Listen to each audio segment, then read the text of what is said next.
દરેક ઘરમાં પૂજા માટે એક ખાસ સ્થાન હોય છે. જો સવારની શરૂઆત પ્રાર્થનાથી થાય છે તો દિવસ સારો જાય છે. ઘરનું વાતાવરણ શાંત અને સકારાત્મક રહે છે. આવી પરિસ્થિતિમાં જો પૂજામાં વપરાતી કોઈ પણ વસ્તુ તૂટી જાય તો હૃદયમાં એક ભય ઘેરાઈ જાય છે અને લોકો વિચારે છે કે હમણાં કંઈક ખોટું થવાનું છે.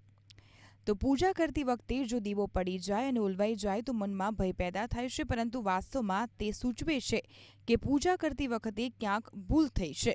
શક્ય છે કે તમે સ્નાન કર્યા વિના પૂજા કરી હોય અથવા ભગવાનને ભોજન અર્પણ કરવામાં મોડું થયું હોય.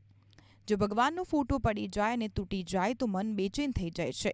લોકો વિચારવા લાગે છે કે ભગવાન ગુસ્સે થયા છે અથવા કોઈ સજા મળવાની છે. પરંતુ આ વિચારસરણી યોગ્ય નથી. એનો અર્થ એ છે કે તમારે તમારા જીવનમાં કેટલાક ફેરફારો કરવાની જરૂર છે. જો ભૂલ થઈ ગઈ હોય તો તેને સુધારવાનો સમય આવી ગયો છે. તે એક પ્રકારની ચેતવણી છે. શંખનો ઉપયોગ પૂજામાં ઘંટડીની જેમ પણ કરવામાં આવે છે અને તેને ખૂબ જ શુભ માનવામાં આવે છે. ક્યારેક શંખ પોતે જ પૂજાનો વિષય પણ બની જાય છે. હવે જો શંખ આકસ્મિક રીતે તૂટી જાય તો લોકો તેને ખૂબ જ અશુભ માને છે, પરંતુ સત્ય એ છે કે શાસ્ત્રોમાં તેને શુભ સંકેત માનવામાં આવે છે.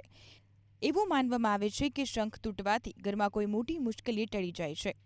ઘંટ અને પૂજા યંત્ર ભાગ્યે જ તૂટે છે, પરંતુ જો આવું ક્યારે બને તો તેને નકારાત્મક ન ગણો. ઘંટડી વાગવાનો અર્થ એ છે કે તમે કોઈ તણાવમાં છો અને તમારા વિચારોમાં નકારાત્મકતા આવી રહી છે.